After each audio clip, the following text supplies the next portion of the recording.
Un proverbe latin dit que l'argent n'a pas d'odeur.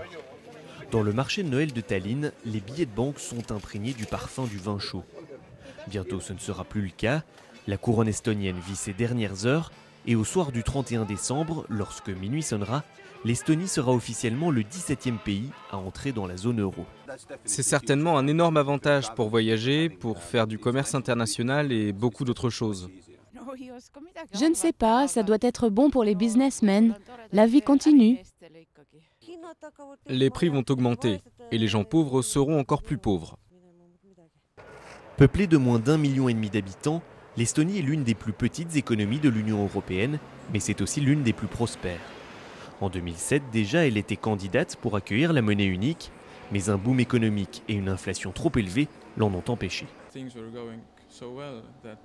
Tout allait tellement bien qu'il a été décidé de se laisser porter, de profiter de la croissance économique et par conséquent, de sacrifier l'entrée dans la zone euro.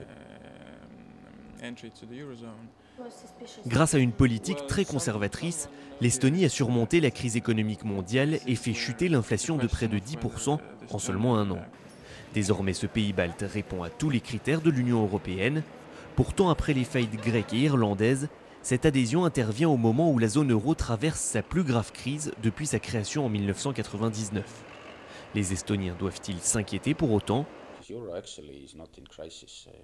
Actuellement, l'euro n'est pas en crise. Il y a juste beaucoup de nervosité sur le marché.